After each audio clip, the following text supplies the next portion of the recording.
Hello baking friends. Today from the Little Baking Book we are going to make chocolate bread bars, which are really yummy and very solid.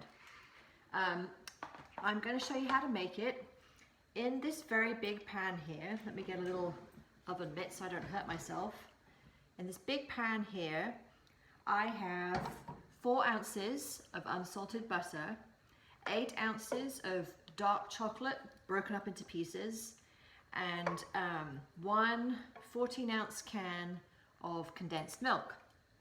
So this is going to melt into a very big chocolatey goo, and then in this bag here I have bashed up with my rolling pin a 14-ounce packet of graham crackers. And if you're in England, you can use McVitie's digestives. They work really well too. So that's all ready to go in here eventually when this is all melted in my pan. So this recipe, actually, I've been making this for so many years, since I was about 9 years old actually, which is a long time ago.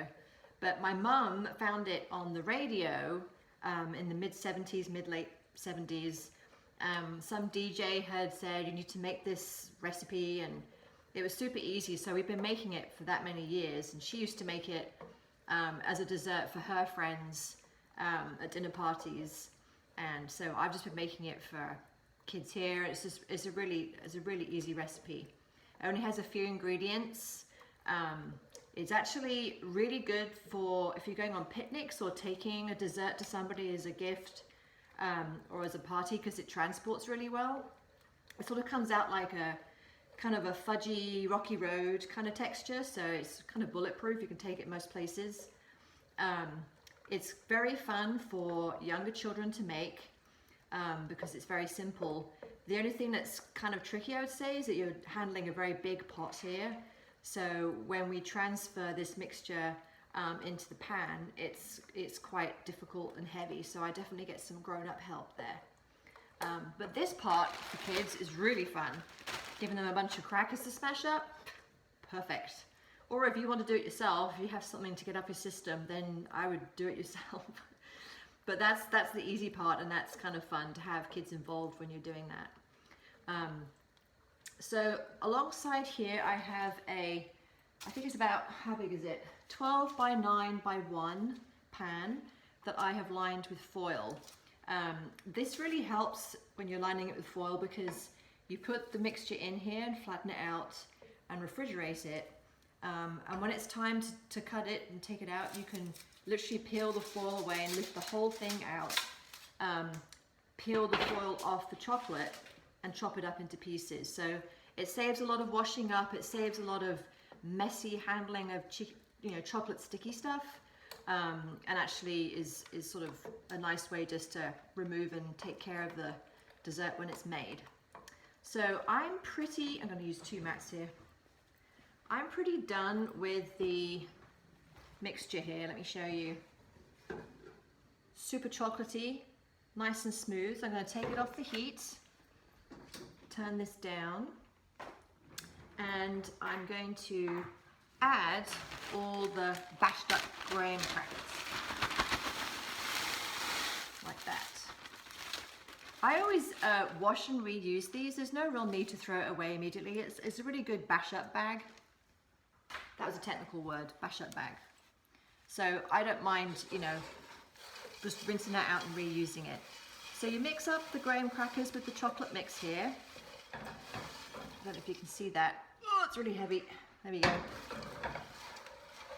And that's going to create your basic mix. Isn't that easy? I think, what is that, like 4 or 5 ingredients and just a couple of steps. It's a good one to make in the summer because you don't actually have to bake anything. It's really, you bash it, you melt it, and then you put it in the fridge. So quite simple. All right, this is the part that needs some people with muscles to work on, because it can be very heavy. So I'll give it a go. I'm gonna scrape all this, and it's better just to lean it on the tray, because otherwise it's just too heavy. I am actually quite strong, just so you know. All right, so I have it all in the pan here, and I'm basically going to take a spatula and take all the good last pieces off this wooden spoon and smooth it out into the pan here.